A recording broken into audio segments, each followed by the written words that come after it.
सिद्धार्णम। ओम नमो सिद्धार्णम। ओम नमो आयर्याणम। ओम नमो आयर्याणम। ओम नमो वच्छायाणम। ओम नमो वच्छायाणम। ओम नमो लोय सवसाहुणम। ओम नमो लोय सवसाहुणम। बोले एक जरा श्री आदिनाथ भगवान की जय। एक जरा श्री महावीर भगवान की जय। परम पूज्याचार्य श्री कुंद कुंद भगवान की जय। परम पूज्याचार्य गुरुवर श्री विराग तगड़ जी गुरुदेव की जय। अहिंसामयी जैन धर्म की जय। बोले परम पूज्य उच्चारणाचार्य भगवान गुरुवर श्री विनम्र सागर जी गुरुदेव की।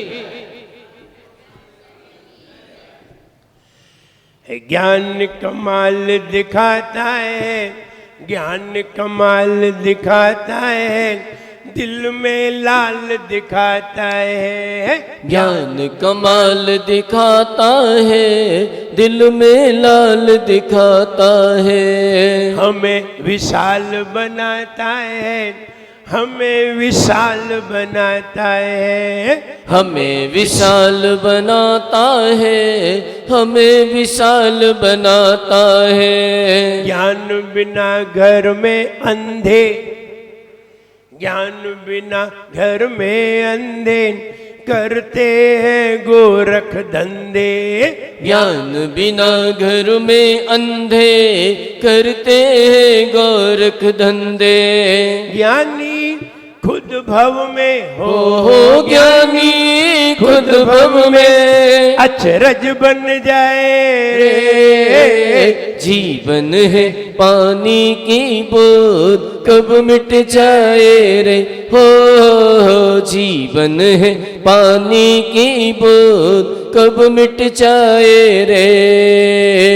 होनी अनहोनी होनी अनहोनी कब क्या घट जाए रे। जीवन है पानी की बूंद कब मिट जाए रे। हो जीवन है पानी की बूंद कब मिट जाए रे। ज्ञान कमाल दिखाता है, दिल में लाल दिखाता है। ज्ञान कमाल दिखाता है, दिल में लाल दिखाता है। हमें विशाल बनाता है, हमें विशाल बनाता है। हमें विशाल बनाता है, हमें विशाल बनाता है। कल हम सभी ज्ञान की बात कर रहे थे। जब तक वह सम्यक दर्शन की प्राप्ति नहीं होती तब तक हमारा सारा ज्ञान अज्ञान में रहा करता है। तब तक हम संसार के बारे में ही सोचते रहते हैं। ऐसे लोग बिरले ही मिल पाते हैं, बहुत कम मिल पाते हैं जो अपने जीवन के बारे में सोच लेते हैं। ऐसे लोग दुनिया में बहुत हैं जो ये कहते हैं हमें धन एकत्र करना है, धन कमाने की बुद्धि बहुत है, सबके पास है, लेकिन जीवन में आनंद पाने की बुद्धि सबके पास नहीं है। हर व्यक्ति सबसे पहले धन कमाने के पीछे ही पड़ जाता है। और हम विचार कर रहे थे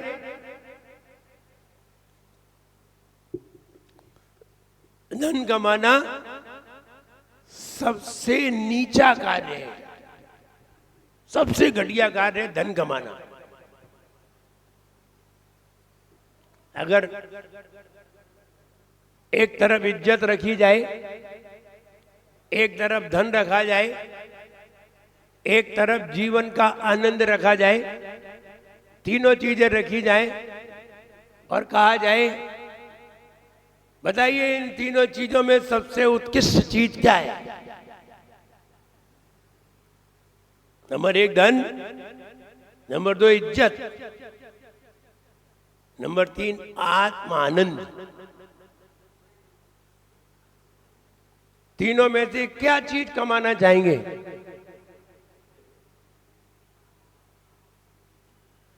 लगता तो यही है कि आत्म आनंद सबसे बढ़िया है। यहां बताइए आपके बच्चे क्या कमा रहे हैं?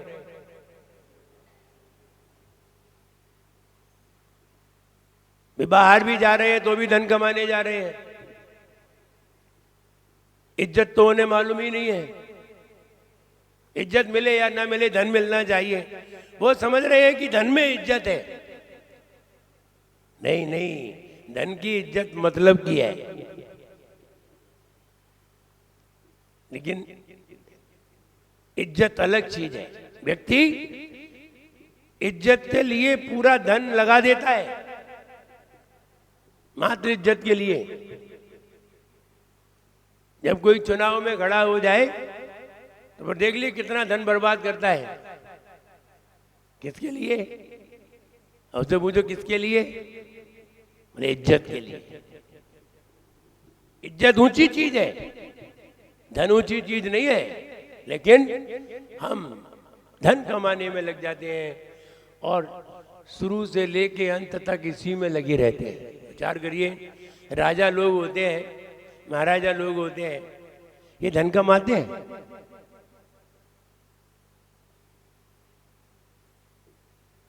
क्यों नहीं कमाते? वो जानते हैं कि धन कमाना उत्कृष्ट कार्य नहीं है। निम्न लोग धन कमाते हैं, और जो स्वयं ही दान आदि करके आते हैं उन्हें धन कमाने की जरूरत ही नहीं पड़ती। कितना निकृष्ट कार्य है। लेकिन ठीक है, आचार्यों ने ये कहा है कि धन भी कमाना पड़ता है, व्यापार भी करना पड़ता है, आजीविका भी चलानी पड़ती है, ये भी चलानी है, लेकिन इसके साथ अपने जीवन का आनंद भूल नहीं जाना है, वो भी याद रखना है। अगर वो भूल गए तो फिर हम निकृष्टता में चले जाएंगे, कहीं भी हमें आत्मानंद की प्राप्ति नहीं होगी। ये नहीं कहा है कि व्यापार नहीं करिए, ये भी कहा है कि पहले अपने जीवन के आनंद को प्राप्त करिए। सवेरे उठ करके व्यापार करने को नहीं कहा, सवेरे उठ करके आत्मानंद प्राप्त करने को कहा है।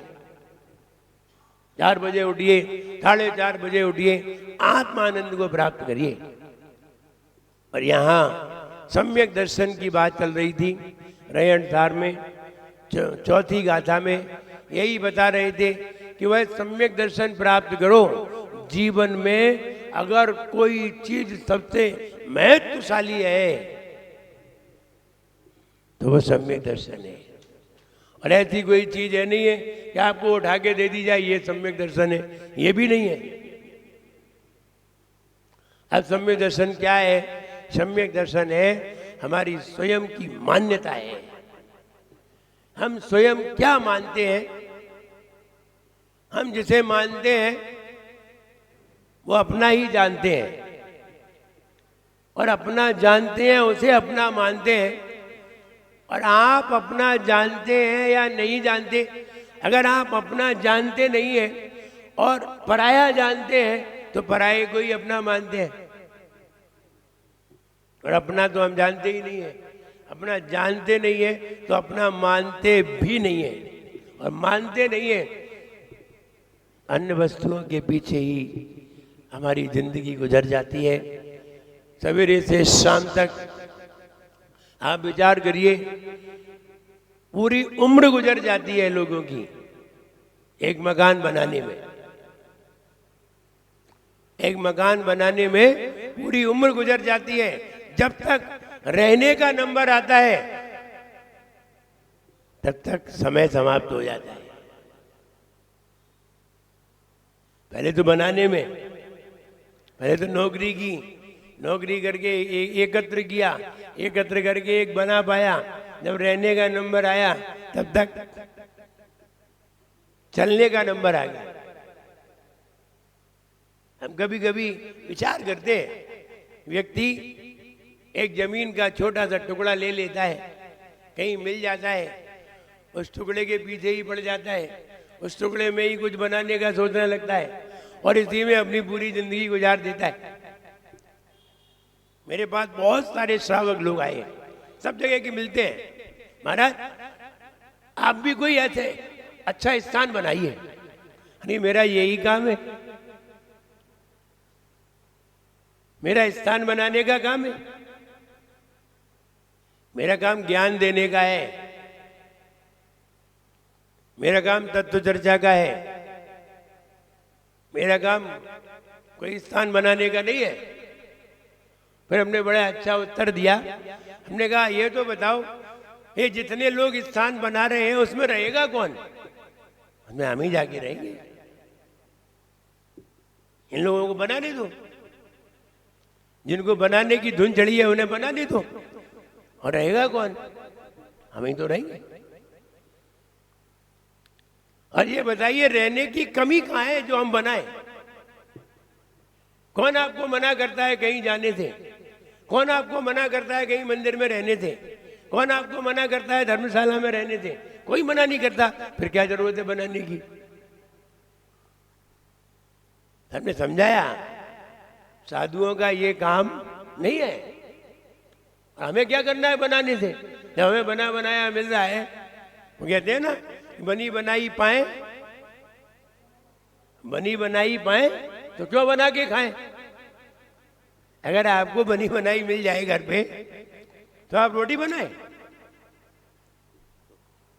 पागल है हम बनाए?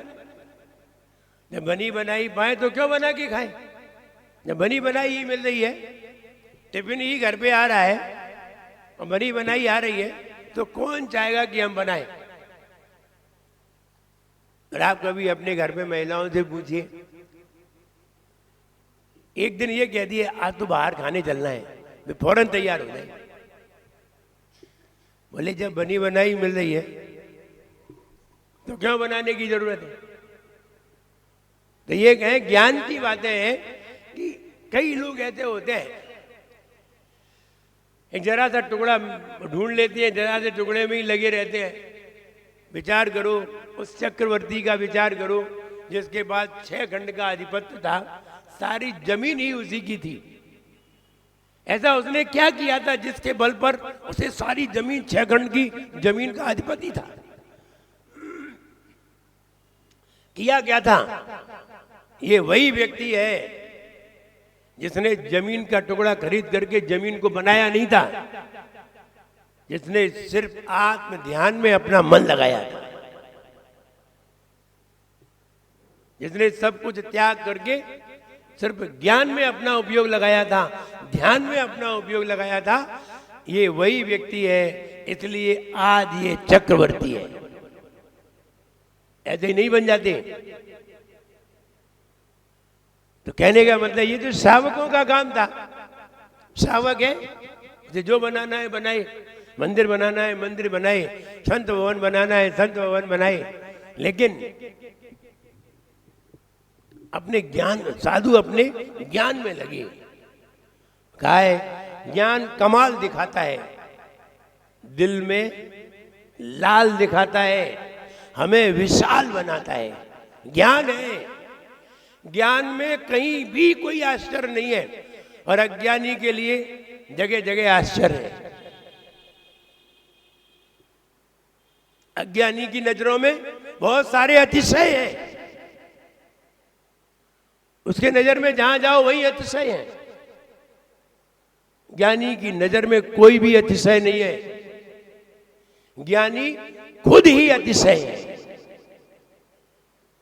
ज्ञान खुद ही अतिशय है, और अतिशय के सामने अतिशय कहाँ रहते हैं? और ज्ञान सबसे बड़ा अतिशय है। सबसे बड़ा आश्चर्य क्या है? ज्ञान। ये आश्चर्य नहीं है ताजमहल बन गए अथवा कोई बढ़िया चीज बन गई, ये कोई आश्चर्य नहीं है। ज्ञान सबसे बड़ा आश्चर्य है, क्योंकि बनाया किसने? बनाने वाला कौन था? ज्ञान। उसका तो, उस पे तो आश्चर्य नहीं हो रहा है, और चीज पे आश्चर्य कर रहे हैं कि ये चीज कैसे बन गई। न जाने कितने कितने आश्चर्य ढूंढ रहे हैं। जब कई लोगों ने 7 आश्चर्य ढूंढ लिए तो दिगंबर मुद्रा 8वां आश्चर्य बन गई। ये भी एक आश्चर्य है, ये बहुत बड़ा आश्चर्य है। ये तो बनाए हुए आश्चर्य है, ये उसने न जाने कौन से ज्ञान की उत्पत्ति की है, इसलिए आज वो दिगंबर मुद्रा में और निर्भीक है। ये बहुत बड़ा आश्चर्य है, लेकिन इससे भी बड़ा आश्चर्य ज्ञान है। हम वो ज्ञान को प्राप्त करने का प्रयास करते हैं, प्रयास करते रहना चाहिए। यही ज्ञान तुम्हें सम्यक दर्शन तक ले जाएगा। ज्ञान ही तुम्हें मान्यता को बदलवाएगा। ये हमने गलत मान्यताएं बना रखी हैं, अपनी बना रखी हैं। ज्ञान बदलेगा और कोई नहीं बदलेगा। वो ज्ञान ही तुम्हारी गलत मान्यता को बदल के रख देगा, सही मान्यता पे खड़ा कर देगा। और कौन सा ज्ञान? तब कहा है आगम का ज्ञान, शास्त्रों का ज्ञान। शास्त्र में आप जब भी शास्त्र पढ़ेंगे नई नई बातें निकलेंगी, नई नई। और जब भी आप बाहर की बातें पढ़ेंगे वे ही पुरानी बातें।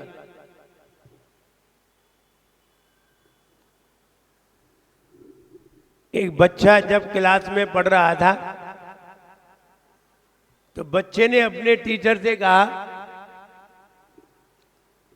आप ये बताइए, आप आते हैं गणित पढ़ाते हैं, दूसरे टीचर आते हैं हिंदी पढ़ाते हैं, तीसरे टीचर आते हैं अंग्रेजी पढ़ाते हैं। जब एक टीचर सारी क्लास नहीं पढ़ाता तो हम अकेले सारी क्लासें क्यों पढ़ें? बच्चे ने बड़ा तर्क का जवाब दिया। एक टीचर एक पढ़ाता है और हम सब, हमें सब पढ़ना पड़ती है। अगर आप ही सब पढ़ाओ तो हम सब पढ़ें, वरना हम नहीं पढ़ेंगे, हम भी एक ही पढ़ेंगे। अब बच्चे को कौन समझाए? बच्चे का तर्क तो सही था कि पढ़ाने के लिए तो अलग अलग है और पढ़ने वाला एक ही है, उसे सब पढ़ना पड़ रहा है। ज्ञान कहीं से भी प्राप्त हो, और ध्यान रहे कहीं से भी प्राप्त हो ये भी जानना है, यहां भी बहुत समझना है। कहीं से भी प्राप्त हो, एक शराबी से तुम्हें शास्त्र का ज्ञान प्राप्त हो, आप लेंगे कि नहीं? शराबी से, वो शराबी तुम्हें शास्त्र पढ़ के सुना रहा है, आप बताओ सुनेंगे कि नहीं? सुनना चाहिए कि नहीं सुनना चाहिए? शराबी है। बोले ज्ञान मिल जाए कहीं भी मिले। ध्यान रहे, सामने सिर्फ ज्ञान ही नहीं मिलता, सामने से संस्कार भी मिलता है। सामने से केवल शब्द ही नहीं मिलते, संस्कार बहुत जल्दी आते हैं। शब्द तो बहुत देर में समझ में आते हैं, संस्कार बहुत जल्दी आते हैं। अगर कोई मुनि महाराज आपको उपदेश देते हैं तो आपको बहुत जल्दी गले उतरता है और बहुत जल्दी समझ में आता है, और कोई नया संस्कार भी बन जाता है। मुनिराज को उपदेश देते समय, उनका उपदेश सुनते समय नया संस्कार भी बन जाता है। अगर वो कहते हैं कि रात्रि में भोजन नहीं करना है तो तुम बहुत जल्दी रात्रि में त्याग करने के लिए तैयार हो जाते हैं। देखो, मुनिराज अगर उपदेश देते हैं तो कई लोग व्रती बनने के लिए तैयार हो जाते हैं। 2 प्रतिमा, 3 प्रतिमा, 5 प्रतिमा, सप्तम प्रतिमा धारण करने के लिए तैयार हो जाते हैं। मुनिराज उपदेश देते हैं तो कई लोग दीक्षा लेने के लिए भी तैयार हो जाते हैं। ये बताओ, कोई श्रावक उपदेश देता है तो दीक्षा लेने को कौन तैयार हो जाता है? कोई नहीं। कोई सुनने को भी तैयार बहुत कम होते हैं।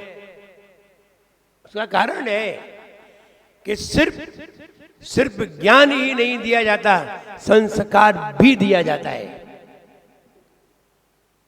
संस्कार से मतलब है कि सामने वाला व्यक्ति के अंदर कैसे संस्कार है, मिथ्यात्व के हैं, सम्यक्त्व के हैं, अथवा अन्य झगड़े के हैं, तुम्हें वैसे ही संस्कार मिल जाएंगे। इसलिए ज्ञान भी उसी से लेना चाहिए जिसके अंदर अच्छे संस्कार हो। ये बात भी ध्यान रखिए। अगर आपके अंदर, मैं देखो उदाहरण बता रहा हूं, आप रात्रि में भोजन करते हैं, रात्रि में भोजन नहीं करते अथवा अन्य चीजें खाते हैं, अन्न की जगह अन्य खाते हैं, अन्न नहीं खाते, अन्य तो खाते हैं, अन्य सब खाते हैं। और आप उपदेश भी देते हैं और आप शास्त्र भी पढ़ते हैं, 10 लोग शास्त्र भी सुनते हैं। आपको सुन करके किसी के मन में यह भाव नहीं आएगा कि हम चारों प्रकार के आहार का त्याग करें, किसी के मन में नहीं आएगा। आप बोलेंगे तो भी नहीं आएगा। क्यों नहीं आया? क्योंकि वो जान रहा है सामने वाला तो खाता है। तो संस्कार देख के ही प्राप्त हो जाता है। संस्कार के लिए पढ़ने की जरूरत नहीं है, संस्कार सिर्फ देखना पड़ता है, देख के ही संस्कार आ जाता है। जैसे आप अपने बच्चे के सामने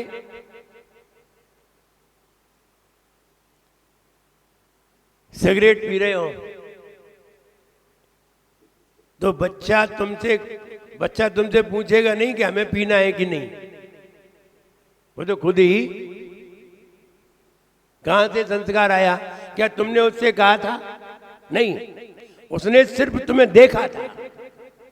आप कभी मंदिर में बच्चे को लेकर के आइए और हाथ में चावल रख करके, बादाम रख करके अथवा श्रीफल रख करके मंदिर में ऐसे हाथ घुमाइए और घुमा करके चढ़ाइए। बच्चे से कुछ मत कहिए। बच्चा क्या करेगा? वो खुद ही हाथ में लेकर के घुमा देगा, उसे कुछ नहीं मालूम घुमाने से क्या होता है। हम संस्कार की बात कर रहे हैं। संस्कार बिना बोले आ जाते हैं और हमारे अंदर संस्कार पुराने भी पड़े हैं और यहां अच्छे संस्कार मिले नहीं और पुराने खराब संस्कार हैं, दोनों मिल गए और जल्दी वृद्धि हो जाती है।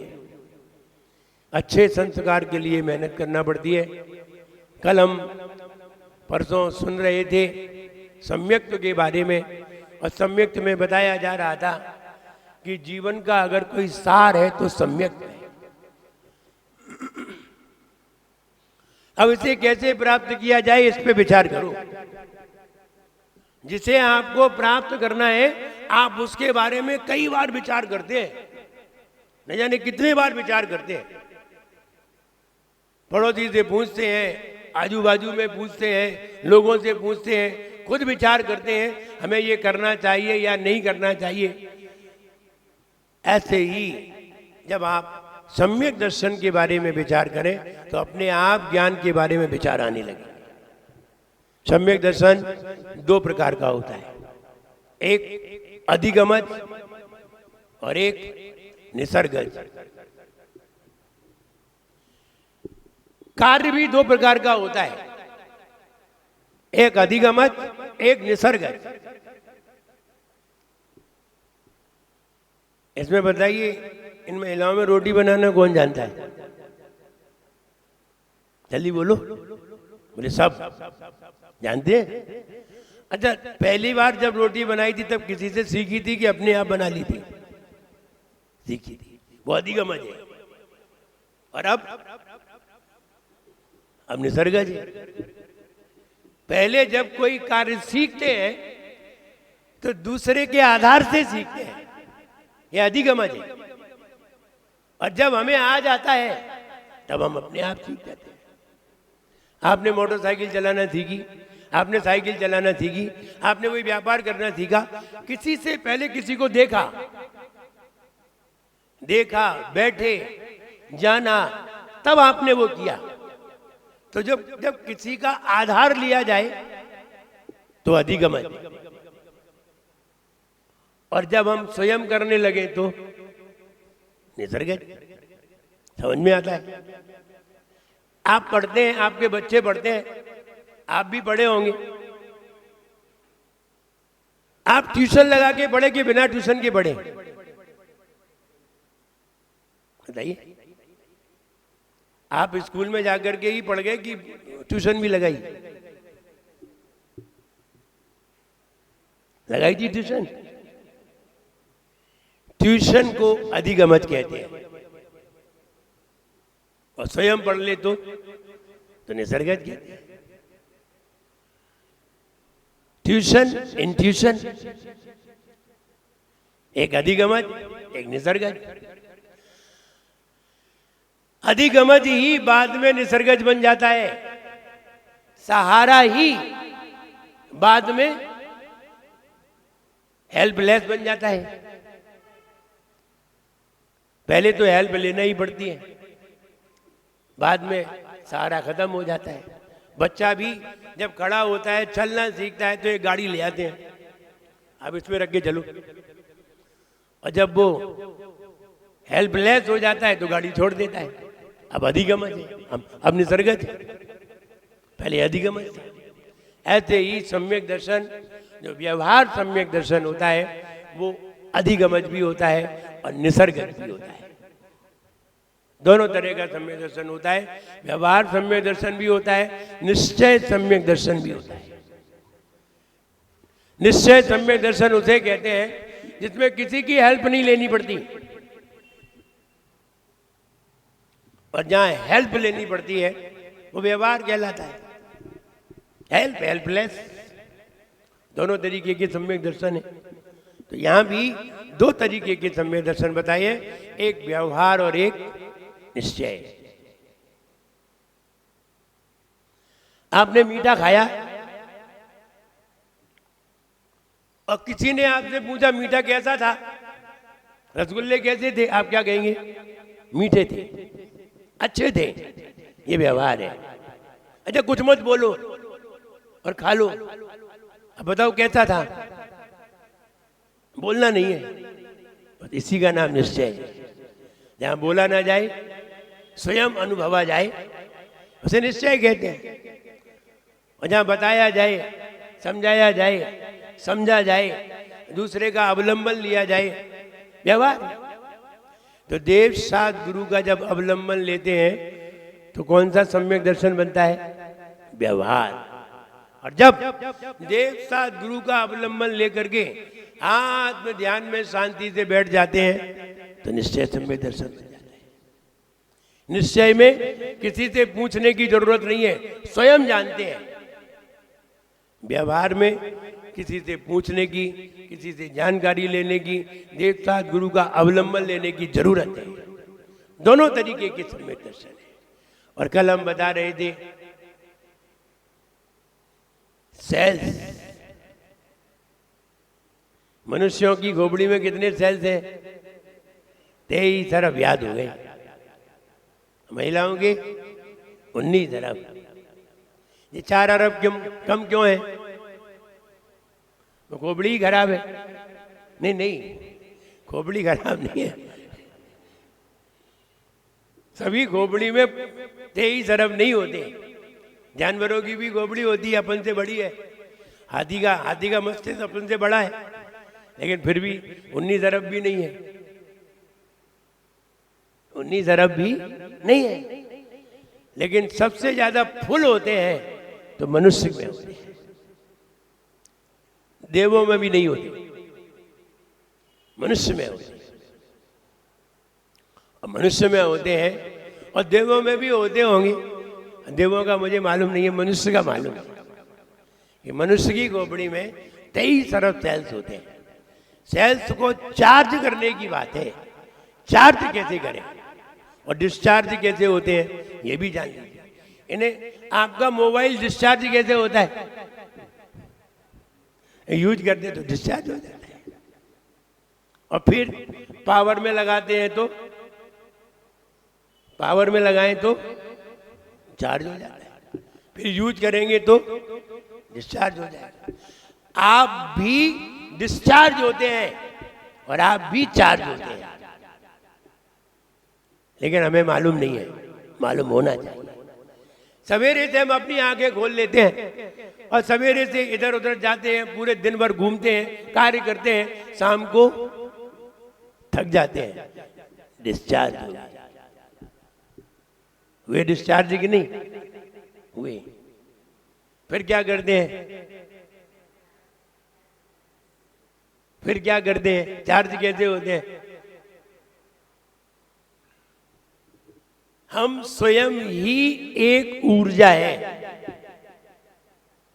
जब आप भगवान को उनके गुणों के द्वारा जानते हैं तो उनमें शक्ति कितनी मानते हैं? कितनी शक्ति है? अनंत। शक्ति को क्या कहते हैं? ऊर्जा, पावर। और आत्मा में कितनी शक्ति है? अनंत है। तो हम खुद ही ऊर्जा है, हम खुद ही ऊर्जा है। हमें ऊर्जा कहीं से लाने की जरूरत नहीं है, हम स्वयं ही ऊर्जा है। आप सोचते होंगे आप भोजन करते हैं उससे ऊर्जा होती है, उस ऊर्जा से चलते हैं? नहीं, हम भोजन की ऊर्जा से नहीं चलते, हम अपनी ऊर्जा से चलते हैं। कभी कभी कोई मुनिराज भोजन भी नहीं करते, आहार भी नहीं करते, और फिर भी 20-20 किलोमीटर चलते हैं। कहो किससे चले? भोजन से। 40-40 किलोमीटर चल जाते हैं बिना पानी पिए। कौन सी ऊर्जा से चले? हम खुद ही ऊर्जा हैं, हम खुद ही ऊर्जा हैं। जैसे आपकी कार बताइए काहे से चलती है? पेट्रोल से या ग्रीस से? जल्दी बोलिए। पेट्रोल से। तो ग्रीस किस काम आती है? इंस्ट्रूमेंट सही करने के लिए। ऐसे ही भोजन इंस्ट्रूमेंट के लिए है, शरीर चलाने के लिए नहीं है। भोजन ये इंस्ट्रूमेंट सही करने के लिए, ये वाले इंस्ट्रूमेंट, इनको सही करने के लिए भोजन है, और शरीर को चलाने के लिए हम खुद ही ऊर्जा है, हमारी ऊर्जा काम करती है। अब ये जानकारी नहीं हो तो तुम्हें कैसे पता चलेगा? आप चार्ज हुए हैं किससे? अब देखिए, हमने आंख खोली, हाथ चलाए, शरीर चलाया, मुंह चलाया, कान चलाए, पांचों इंद्रियों को सक्रिय किया, मन को सक्रिय किया, ये सारे इंस्ट्रूमेंट चालू कर दिए, हमारी ऊर्जा इसमें लग गई। और जब दिन भर में ये ऊर्जा निकलती निकलती थक गए तो हम लेट गए। लेटने पर हमने आंखें बंद की, कान बंद किए, मुंह बंद किया, हाथ पांव बंद किए, सारे इंस्ट्रूमेंट बंद कर दिए। ऊर्जा फिर रिजर्व हो गई, ऊर्जा फिर अंदर भर गई, फिर सवेरे फिर चालू हो गई। हम खुद ही ऊर्जा हैं, लेकिन ये वाला ज्ञान हर किसी को प्राप्त नहीं होता। आप शास्त्र पढ़िए, शास्त्र पढ़ने पर बहुत सारी चीजें मिलेंगी। अब हम कहना चाहते हैं कि सेल्स, हम खुद ही ऊर्जा हैं, और सेल्स को चार्ज करने के लिए जैसे हमारा मोबाइल डिस्चार्ज हो जाता है तो हम काय में लगाते हैं? किस में लगाते हैं? पावर। पावर में लगाते ही मोबाइल भी पावरफुल हो जाता है। ऐसे ही जब हम डिस्चार्ज, जैसे हमारे सेल्स हैं डिस्चार्ज होते हैं किससे? संसार के कार्यों से, संसार के कामों से हमारे सेल्स डिस्चार्ज होते हैं। और जब हम अपने मस्तिष्क को भगवान के चरणों में पावर हाउस पर टच कराते हैं, सेल्स चार्ज होने लगते हैं। ये तरीका है। भगवान की भक्ति करिए, भगवान का गुणगान करिए, भगवान को स्पर्श करिए, अभिषेक करिए, पूजन करिए, गुणगान करिए, व्रत धरिए, संयम धारण करिए। ये सब चार्ज करने के तरीके हैं। लेकिन स्लो, ये सब चार्ज कैसे होंगे? स्लो होगा। सबसे स्लो चार्ज है ये पूजन, स्वाध्याय, सामायिक, ये सब स्लो चार्ज है, सबसे स्लो। और ऊंचा बताइए, और ऊंचा आप कर नहीं पाओगे। अगर ऊंचा बता देंगे तो आप करोगे भी तो नहीं करेंगे। संयम धारण करना, विषयों का त्याग करना, राग द्वेष का त्याग करना, ये मीडियम है। इससे बहुत जल्दी चार्ज होंगे, ताकत बढ़ेगी, दिमागी ताकत बढ़ेगी। राग द्वेष का त्याग करते ही हमारे मस्तिष्क के सेल्स बहुत जल्दी चार्ज होंगे। और फास्ट बताइए, सबसे फास्ट चार्जर है तो वो ध्यान है। ध्यान रहे, कई भवों तक मुनि पद धारण किया जाता है, कई भवों तक स्वाध्याय सामायिक की जाती है। ध्यान कितने घंटे किया जाता है केवल ज्ञान पाने के लिए? ध्यान बताइए। अगर हम ध्यान में बैठ जाएं तो केवल ज्ञान कितने घंटे बाद हो जाएगा? अंतर मुहूर्त, अंतर मुहूर्त भी कितना बड़ा? केवल 4 मिनट लगेंगे। 4 मिनट में केवल ज्ञान हो जाएगा।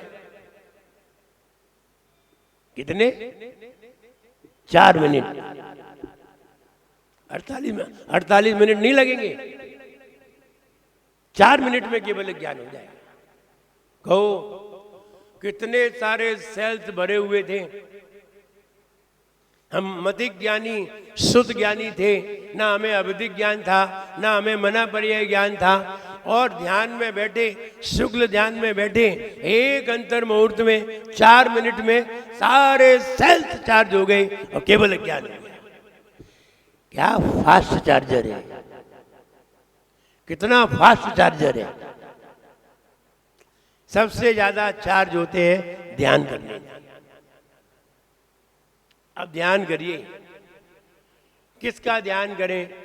हम श्रावक हैं तो पंच परमेष्ठी का ध्यान करें, सामायिक करें, ध्यान करने का प्रयास करें, भगवान की तरह बैठ जाएं और बैठ करके निश्चिंत होने का प्रयास करें।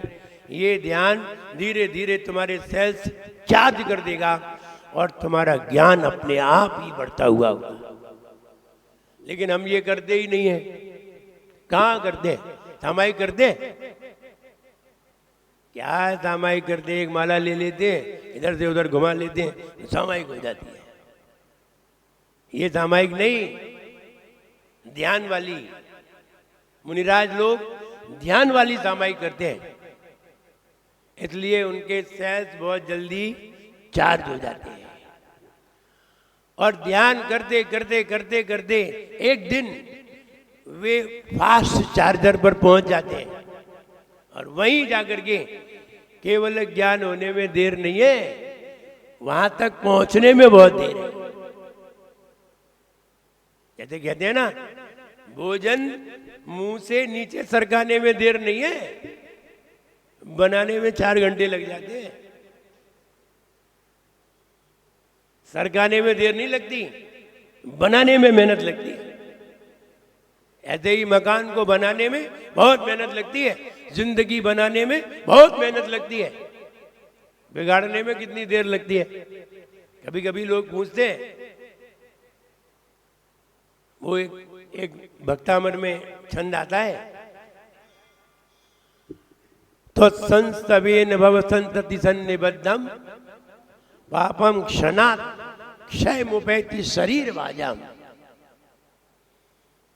इसमें कहते हैं कई जन्मों के संचित पाप आपके सच्चे स्तवन से एक क्षण में ही नष्ट हो जाते हैं। तो कई लोग कहते हैं महाराज सिद्ध करके बताओ। अब कैसे सिद्ध करें? तो उन्हें सिद्ध तो व्यवहार से करना पड़ता है। तो हमने कहा आप 50 मंजिल की बिल्डिंग बनाइए और ये बताइए कितने दिन लगे बनाने में। 50 मंजिल की बिल्डिंग बनाने में कितने दिन लगे? बोले 50 साल तो लग जाएंगे, बहुत बड़ी बिल्डिंग है, आधा किलोमीटर की, और 50 मंजिल की बनाना है, 50 साल तो लग ही जाएंगे। 50 साल बिल्डिंग बनाने में लगे और अगर भूकंप आ जाए तो बिल्डिंग गिरने में कितनी देर लगेगी? बोले 50 सेकंड नहीं लगेंगे। 50 सेकंड बहुत है, इसको बनाने में 50 साल लग गए, लेकिन गिराने में 50 सेकंड नहीं लगेंगे। वैसे ही कई जन्मों के पाप, कई जन्मों के पाप भगवान के स्तवन से ऐसे ही गिर जाते हैं जैसे कि भूकंप आने से बिल्डिंग गिर जाती है। तो उनकी समझ में आ गई, हाँ बिल्कुल सही है। कहने का मतलब यह है कि सारे सेल्स 4 मिनट में चार्ज हो सकते हैं, लेकिन वहां तक पहुंचने में बहुत देर लग जाती है। कई भव गुजर जाते हैं, कई बार मुनि पद धारण करना पड़ता है, तब कहीं जाकर के वो भूमिका वहां तैयार हो पाती है। और वहां जाकर के एक क्षण में क्या 4 मिनट में ही सारे सेल्स चार्ज होकर के केवल ज्ञान हो जाता है। तो हम ये कहना चाहते हैं, हम सभी के पास खोपड़ी तो मिल गई, सेल्स भी मिल गए हैं, हार्ड डिस्क भी मिली है। हार्ड डिस्क को भरना है, सेल्स को चार्ज करना है। और चार्ज करने का तरीका है, सबसे बढ़िया है फास्ट, सबसे फास्ट ध्यान, उससे कम राग द्वेष का त्याग, उससे कम भगवान की आराधना, पूजन, गुणगान, ये सब करिए, साधुओं की सेवा में लगिए, निश्चित है धीरे धीरे चार्ज होते जाएंगे। पूजन करने की अपेक्षा साधुओं की सेवा से बहुत जल्दी चार्ज होते हैं। पूजन करने में उतनी विनम्रता नहीं होती जितनी साधु की सेवा में विनम्रता होती है, इसलिए वहां जल्दी चार्ज हो जाती है। साधुओं के पास जल्दी चार्ज हो जाएंगे। पूजन करते करते भले ही आपको 20 साल हो गए कि नहीं? हो गए 20 साल पूजन करते करते। किसको हो गए 20 साल? जरा हाथ ऊंचा करके बताइए, हो गए? 2 प्रतिमा का मन आया?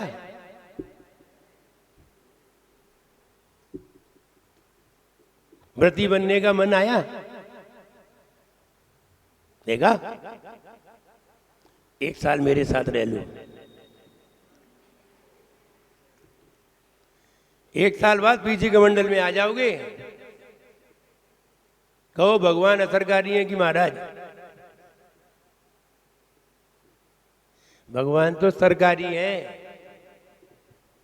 महाराज असरकारी है। सरकारी दवाइयां ज्यादा काम नहीं करती,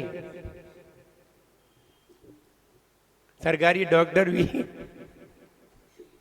ज्यादा काम के नहीं होते, प्राइवेट डॉक्टर ही सरकारी होते हैं।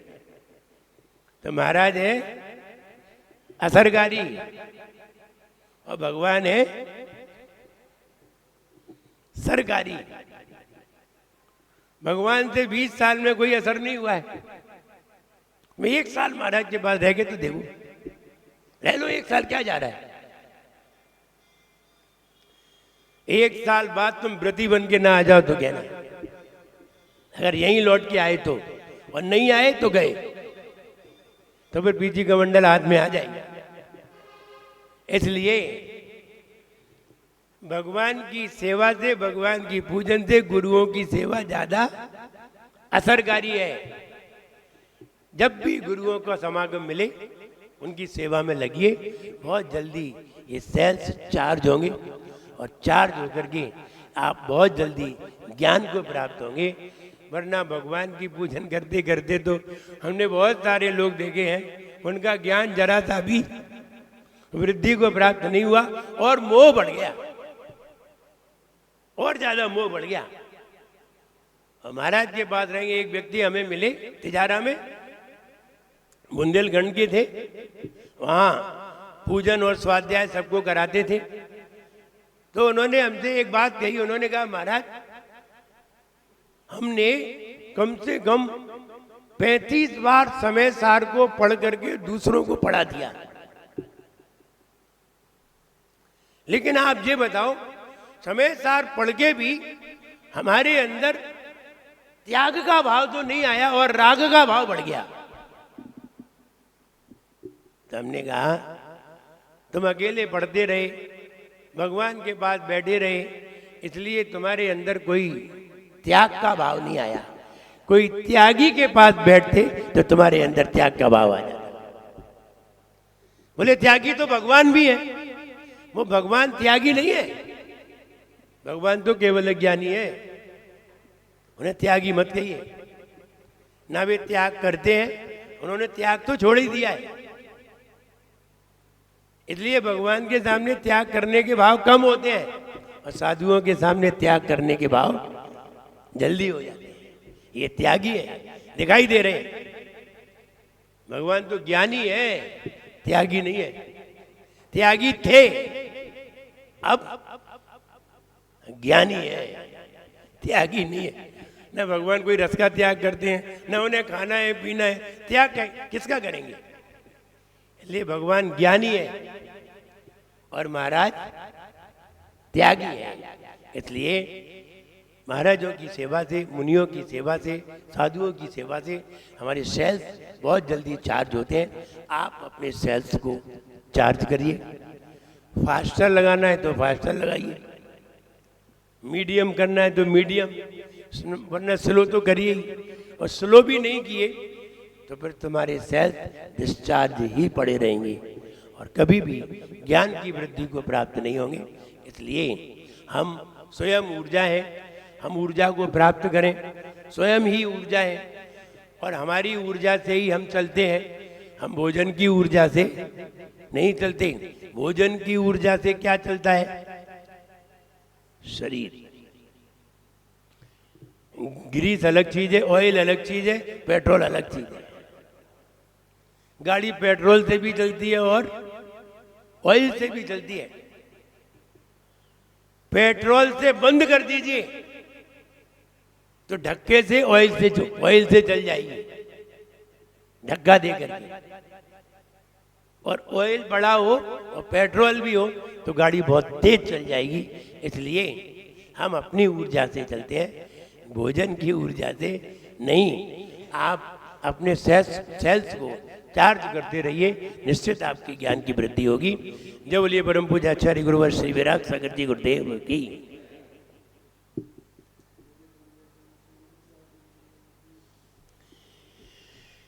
हे जिनवाण